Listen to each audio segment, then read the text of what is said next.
Le ministre des Affaires étrangères rwandais, au nom de Olivier Ndungirie, qualifie Madame Judith Suminwa d'une première ministre sous-informée. Alors, au numéro 2 comme communication, est-ce que nous allons parler de notre deuxième sujet, Jean-Pierre Bemba ordonne la fermeture de ports non homologués, de ports clandestins. 3. Dossier non-mécanisation de 2500 magistrats recrutés en 2022. Mes salutations à tout le monde de partout où vous êtes. Congoman, Bana Congo. Ici, Kanyos Bozali, vous soutenez la chaîne, moi, la Congo José Télévision. Je vous en prie, abonnez-vous si vous n'êtes pas encore abonné, likez, partagez l'émission. C'est le samedi, le 19 octobre 2024. 3 titres à l'ordre du jour, Namukola Lelo, le 19 octobre 2024. Ministre des Affaires étrangères, il y a Rwanda, a recadré maman, la première ministre de la République démocratique du Congo, Nandenge Nini, Totanga, Makambu Esiliko Bima, Naba journaux na biso, ya tongo ya lelo. Et comment mibouye? Ping-pong médiatique. Ping-pong. Ping-pong médiatique sur le processus de Luanda. Dans son intervention au forum Rebranding Africa en Belgique, Bruxelles, maman, la première ministre de la RDC, Judith Suminwa, avait déclaré que le Rwanda vient pour la première fois accepter de présenter un plan pour le retrait de plus de 4000 militaires rwandais sur le sol congolais. Mais monsieur le ministre des Affaires étrangères rwandais, Olivier Nduhungirehe, déplore ce qu'il qualifie d'une information incorrecte fournie à la première ministre congolaise. C'est archi faux, déclare M. Olivier Nduhungirehe. Archi faux. Monsieur le ministre des Affaires étrangères rwandais déclare que les déclarations de la première ministre congolaise, elle est congolaise, alors est archi faux et incorrect. C'est archi faux avec tout le respect que je vous dois, madame la première ministre de la République démocratique du Congo. Vos ministres vous ont fourni une fausse information, une information incorrecte sur le conflit Rwanda-RDC au niveau de Luanda. Le Rwanda n'a jamais accepté de présenter un plan de retrait pour plus de 4000 militaires à Luanda ou même ailleurs. Le Rwanda n'a jamais présenté un tel plan de retrait de plus de 4000 militaires. Pour cause, toutes les accusations de la RDC sur le Rwanda est sans fondement. À cet effet, le Rwanda n'accepte jamais et n'acceptera pas de telles déclarations. Sur ce, le Rwanda ne se figure nulle part dans le compte rendu de la 5e réunion ministérielle tenue à Luanda le 12 octobre 2024. Mais la question que plus d'un observateur se pose si la première ministre est sous-informée, c'est cette question que plus d'un observateur se pose. D'après le ministre rwandais des Affaires étrangères, Elinge Lobanin, Mama première ministre, Mama Judith Suminwa, akendaki ko participer au représenter chef de l'État d'abord na kati ya forum wana. Na kati ya forum wana nde Mama premier ministre azwi maloba. Kobanda koloba ke en tout cas eyambala liboso komona Rwanda andima kosala plan moko ya engagement ya retrait ya plus de 4 mm na ye 4 militaire na ye 4 na mabele ya RDC.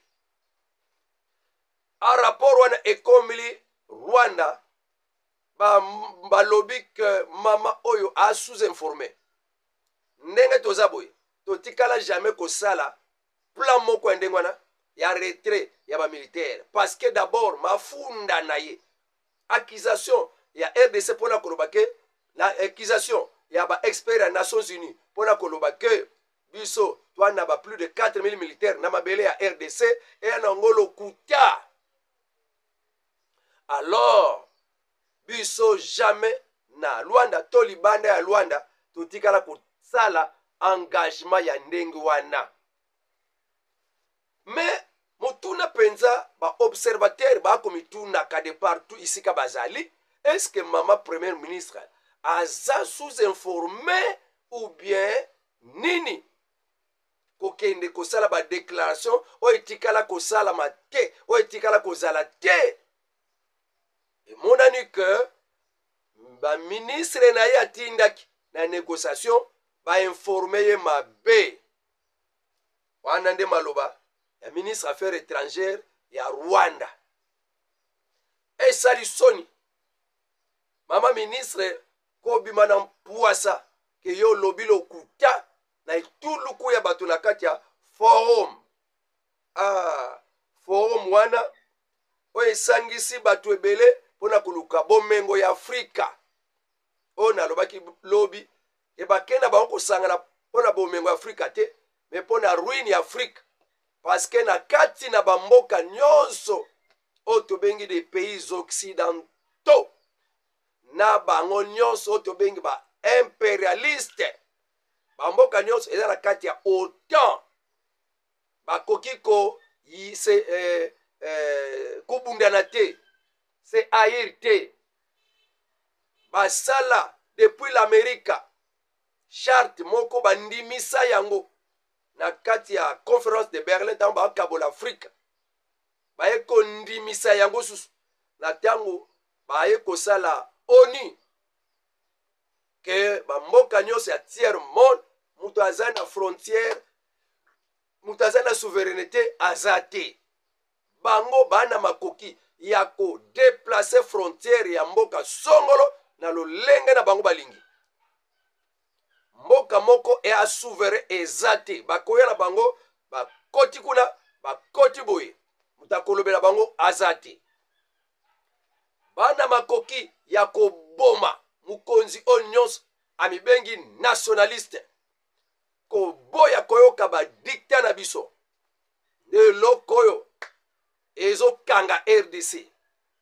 Charte ya ba impérialiste que les démocrates dans leurs habitudes avant mukonzi akende esengeli atikala koboma président moko ya mutuya na monde, surtout na Afrika.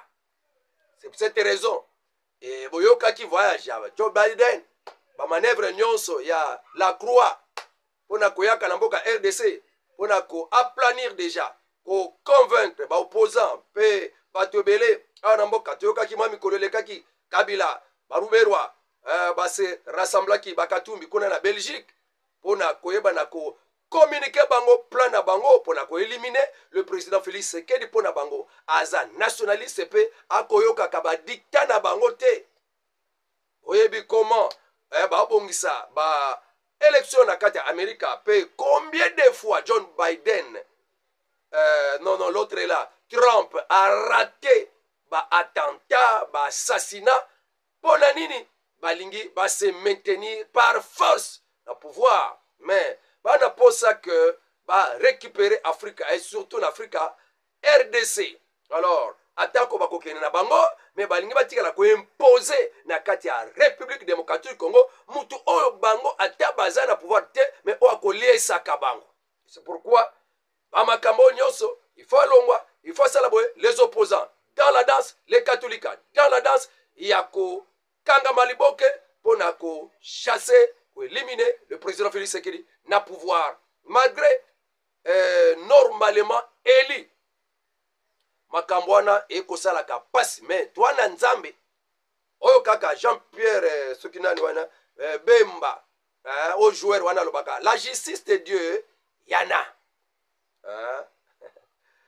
azongine na kati ya ekipe na ye o abetaka kuna na kati ya France nzambe aza penza justice de Dieu yana balukela ye ba problème balongola na ekipe na ye abetaka na France mais nzambe justice na ye ezalaka azongi bon toke na sujet mususu mais pour na sujet liboso oyo peut-être maman Judith Suminwa kozanga kozwa ba information ya malamu recadré par ministre affaires étrangères Rwanda net pona ye a beti bordure maman Judith Suminwa nani asalime ba melobi pe toyoka ki témoignage ya maman ministre affaires étrangères na biso maman Wanière Thérèse yazalaki kuna lobaki jamais accord moko tikala jamais ko signame entre Rwanda na RDC tikala ko signame te parce que pour na Rwanda toyoka ki peut que pour na ye il faut nanu ba M23 ba sala accord il faut ba M23 ba zwama solo ba vanda mesa moko na Kinshasa ale toyoka pe na ba information président ya Uganda Yoweri Museveni pona kolobake ba M23 likambo kaka moko bazoluka ezande kovanda elongo na Kinshasa pona basolola bango bazalaka na posa ke mabele kuna bisika bango bazali ezala ya bango bavanda kimia ezamboka na bango bango kaka baza na posa ke ndenge baza wana baza bana mboka il faut pe bazala na kati ya FARDC ndenge baza wana lokola baza bana mboka baza pe na posa ke ba territoire nyonso bazwi lokola baza bana mboka ba kipe yango ba diriger yango bazala pe na kati ya FARDC yango Kinshasa esengeli ayoka bango wana Museveni ya Uganda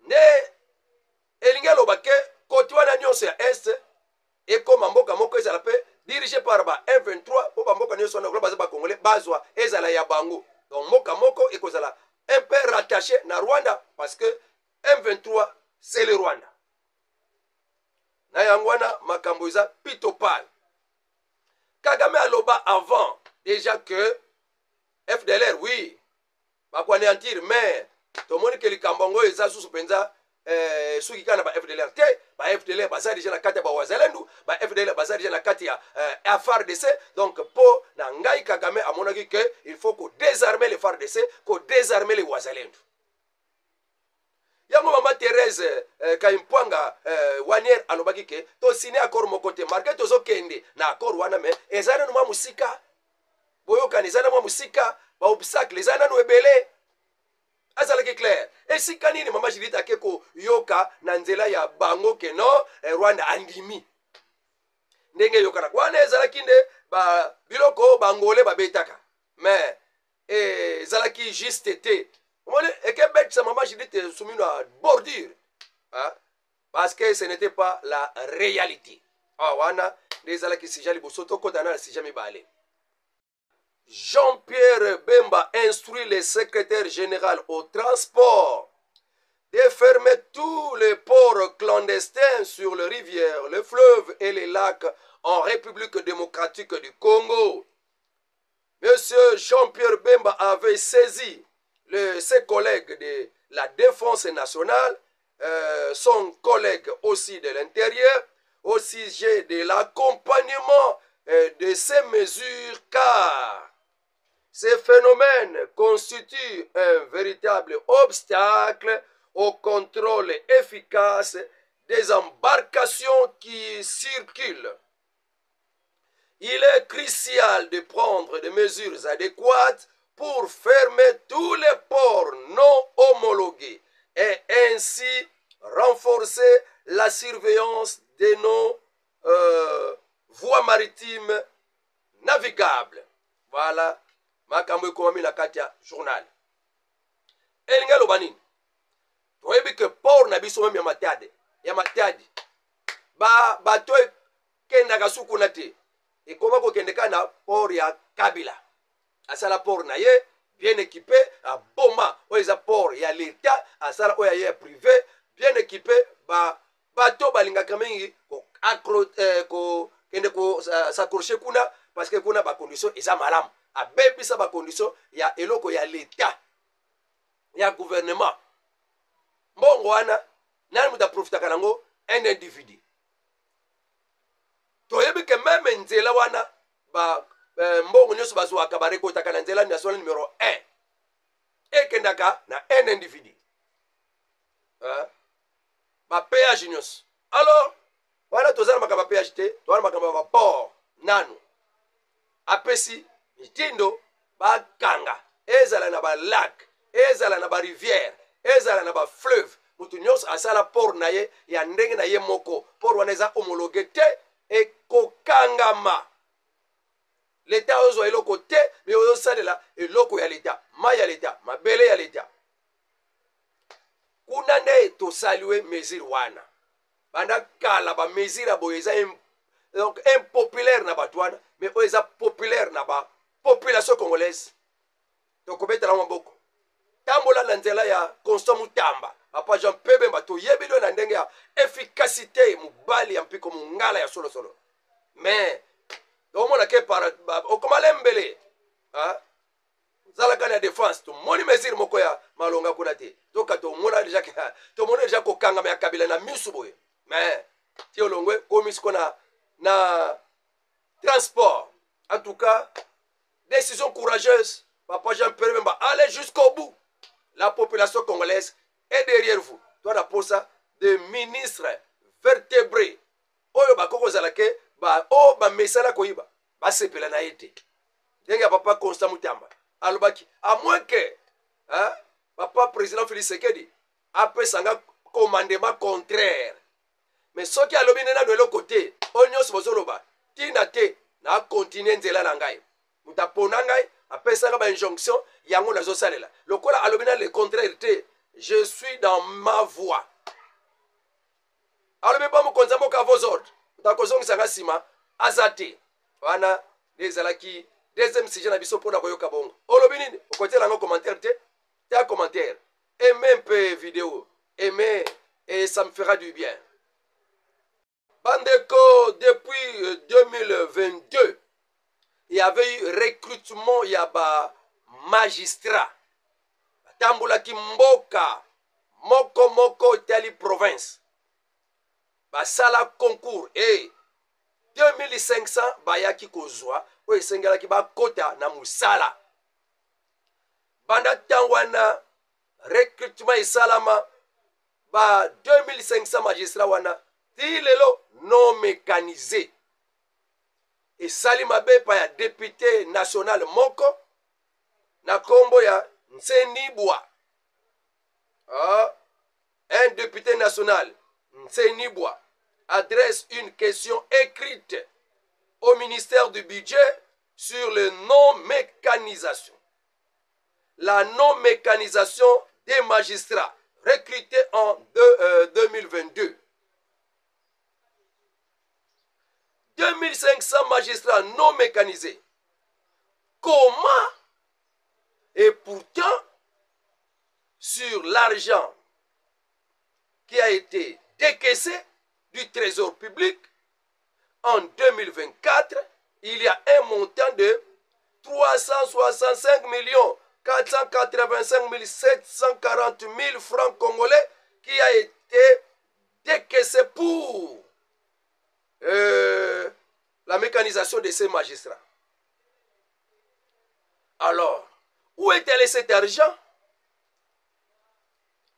qui a déjà été justifié comme pour la mécanisation de 2500 magistrats. Mbongo wana eke wapi 2500 magistrats ba débloquer mbongo pour la mécanisation na bango 365 millions 485 740 francs congolais na budget 2024 balobaki mbongo oyo kungu kia mbongo kia akiki.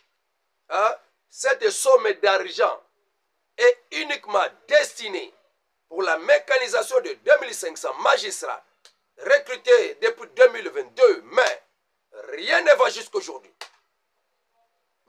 Année 2024 comme na suka bazakaka ndengwana. Alors batoye bate nini makambo kangami wapi 2500 magistrats et sengeli bazala mécanisé. Mbongo na bango déjà pour la mécanisation na bango débloqué. Na répété monté en 365 millions 485 740 francs congolais. Ezalaki déjà justifié que mbongo wana eza pour la mécanisation il y a 2500 magistrats. Tilelo makambu eza poto poto. Balia mbongo nani alia mbongo yango balingi bayeba député moko azwi likambango na mutema na ye senibwa usala kitoko iloko boende tolukaka ba député ya boye akomeli ministre de la justice adresse une question écrite au ministre du budget papa Boji mbongo ke wapi. Mais moko oyo penza moko na comprendre te. Mbongo oyo eza pona ba enseignant. Mbongo oyo eza pona ba 2500 magistrats pona mécanisation na bango. Mbongo tipe e monani pete mbongo ngo ane pesili mutako landela bango pe azati. Mboko oyo. Vous êtes des point d'interrogation. Donc tout ça vous êtes des point compléter les ngandeko. Bato baza banani. Point compléter la commentaire. Mutayibine mbongo ezabo na budget na ezaboye mais bato bazwi mbongo ngote basali mbongo ngote siko tobenga bango banani tiens na commentaire merci beaucoup na information lelo mbule ezobeta mais na lobby fo na sala lumière ezopesa penza te mais na lobby fo na sala kaka pona awa les informations au jour le jour, l'actualité au jour le jour. Kozanga Kate, chaque jour que consultez la chaîne, moi la Congo José Télévision. Devant vous, c'est le communicateur José Matuvangwa. Matuvangwa, Ngeitala. Mwana Manyanga.